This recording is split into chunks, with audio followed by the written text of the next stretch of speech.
Les indices sont en train de retracer en ce début de semaine. Sommes-nous donc dans un piège baissier dont le but est donc de piéger le plus de vendeurs en début de semaine pour les liquider donc en fin de semaine, ou sommes-nous donc en train de faire un sommet descendant et donc préparer une nouvelle jambe baissière?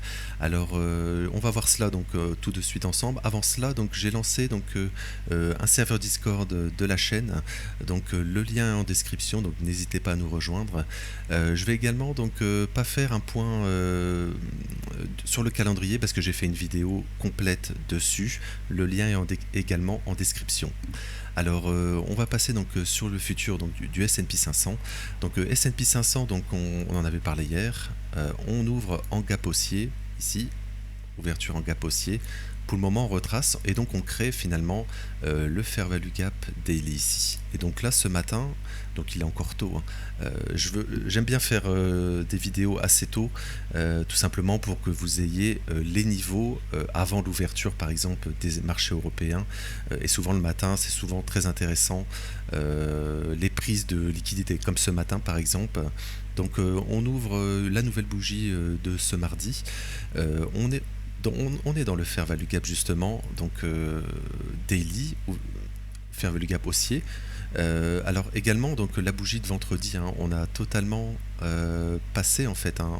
Regardez, on avait le Fair Value Gap baissier ici. La bougie de vendredi l'a totalement donc passé. Là on revient dedans, donc je trouve que c'est très positif. Donc si on doit faire de la continuation haussière, ça serait sur ces niveaux. On peut bien sûr encore faire une petite jambe baissière à court terme, mais c'est très intéressant sur le S&P 500. Surtout que finalement en fait on ne fait pas de top, parce que là on a la bougie de vendredi. Alors vendredi, oui, elle est ici comme ça.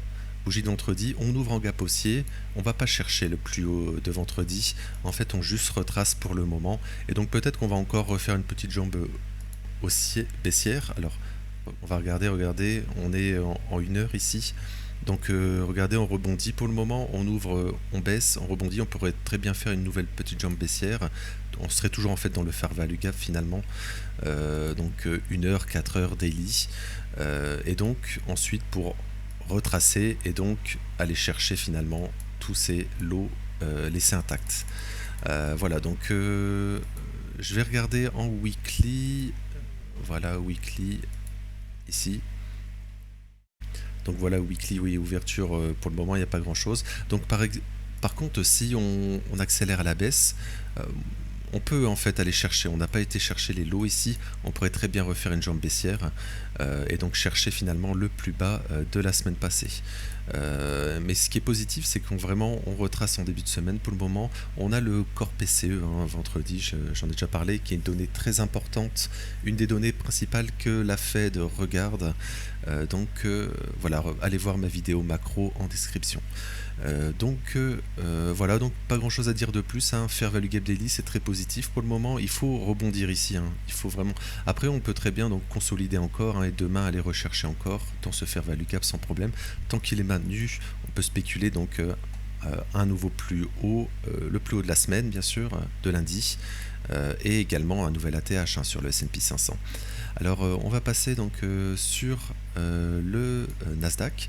Alors la Nasdaq est revenu un petit peu plus fort, on va dire, il a un peu moins retracé, mais donc on est également à le même scénario, on crée un Fair Value Gap Daily. Oups, voilà, Fair Value Gap Daily. Ce matin on revient, on l'a parfaitement comblé. Voilà, on est vraiment en train de le combler parfaitement. Donc c'est positif. Alors, il faut faire attention, Nasdaq un peu plus faible sur plusieurs jours, mais juste hier un peu plus fort.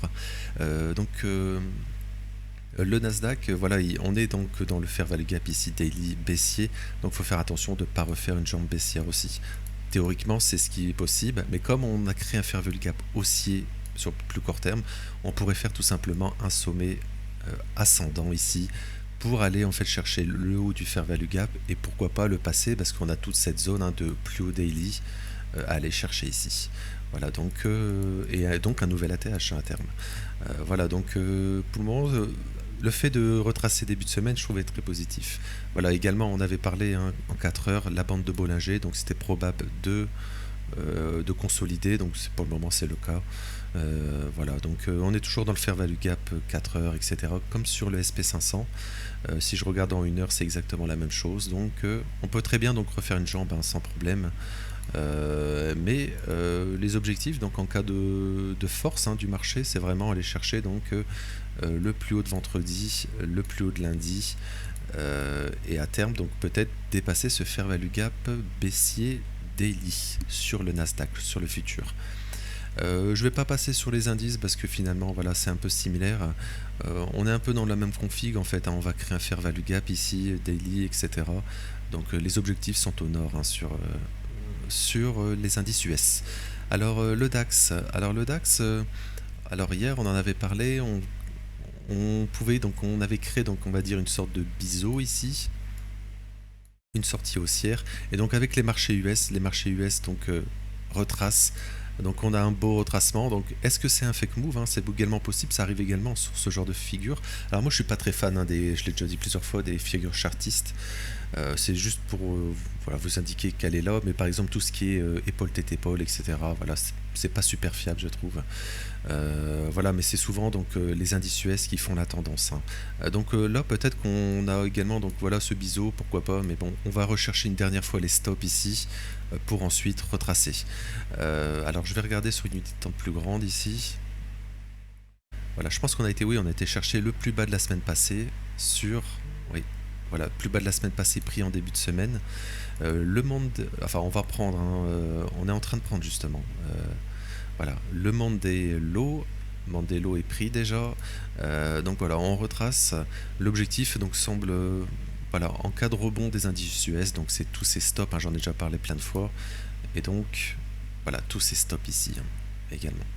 Voilà, aller chercher au nord sur le DAX. Et donc en cas de retracement, bah c'est voilà, si ça me paraît bizarre parce que voilà, on fait aucune prise de stop finalement. Euh, voilà, on est en début de semaine, donc moi je spéculerais plus sur une continuation haussière. Pourquoi pas jeudi, vendredi, ou voilà, peut-être on va continuer à consolider. Mais je pense que pour le moment, vu les indices US et même sur la crypto, hein, j'ai fait même également j'ai fait un brief, hein, sur la crypto déjà plus tôt ce matin, mais également même par exemple sur le dollar. Le dollar, j'en ai pas parlé, mais voilà, en fait on ouvre finalement à 97 575 et c'est le plus bas de la semaine pour le moment. Et donc ça, c'est statistiquement c'est très très rare qu'on fait ce genre de choses. J'en ai parlé sous le brief crypto par exemple. En crypto, c'était il y a 2 ans, on a fait ce genre de choses. Donc en hebdomadaire, donc ça veut dire qu'il y a moins d'1% de chance euh, que voilà que c'est le plus bas finalement, que le prix d'ouverture de la semaine est le plus bas ou le plus haut de la semaine. C'est statistiquement extrêmement rare. Donc voilà, donc le dollar rebondit, les indices retracent, les assets à risque, hein, crypto, indices, etc., actions. Voilà, donc peut-être que voilà, on peut peut-être revenir, hein, finalement, aller chercher, aller un peu plus haut et ensuite fin de semaine piéger tout le monde sur le dollar. Et donc si on piège tout le monde à la baisse, on retrace à la baisse, voilà, les indices, donc baisse du dollar, hein, les indices vont remonter, hein, tous les actifs à risque, les cryptos aussi. Voilà, le dollar, moi j'aime beaucoup le dollar, c'est vraiment c'est vraiment le fond du marché, c'est vraiment ce qui dicte vraiment des tendances. Le dollar super important. Alors je vais terminer donc fin de l'aparté, hein, je vais terminer par le CAC. Donc le CAC 40, donc on est également CAC 40, on arrive, voilà, on a pris hier le plus bas weekly de la semaine passée et on arrive dans un fair value gap weekly ici. Voilà, super intéressant ici. Parce que pour le moment, on va dire, on casse, on va dire à la hausse, on va dire ce range. Voilà, en cas de reprise donc des marchés US, on pourrait être sur un super signaux sur la semaine ici, peut-être sur un bottom de la semaine. Voilà, on travaille cette zone de fair value gap ici, hein. Voilà, toute cette zone ici. Voilà, donc on pourrait très bien continuer et ensuite donc aller chercher le plus haut de lundi, hein, parce qu'on va probablement ouvrir en gap baissier tout à l'heure. Peut-être voilà, continuer à retracer et ensuite l'objectif plus haut de lundi et tout ici, les stops ici, hein, tous les stops. Voilà, tous les vendeurs, piéger tous les vendeurs. Donc on a un retracement pour le moment, donc on est vraiment mardi matin, on est tôt, hein. Donc voilà, c'est vraiment début de semaine. Donc pour le moment, c'est des configs intéressantes pour faire de la continuation haussière. Voilà, donc je regarde rapidement, mais je pense que je vais m'arrêter là pour aujourd'hui. Oui, oui, également en daily, oui, je viens de le dire, en fair value gap, on revient dessus. Voilà, je trouve ça très positif sur les indices comme le CAC 40 et également donc les indices US. Voilà, pour spéculer à la hausse et attention bien sûr à une accélération baissière. Mais bon, comme je vous ai dit, on peut continuer à baisser encore aujourd'hui, demain, pourquoi pas, et finalement trouver un bottom envoyer plus haut avec les stats échos de fin de semaine. Et ça, je vous reporte encore une fois sur ma vidéo macro en description. N'oubliez pas donc le Discord également si vous souhaitez donc nous rejoindre, lien est en description également. Donc je vous retrouve tout à l'heure pour le brief Forex et matières premières et je vous souhaite donc un bon réveil peut-être et une bonne matinée et merci.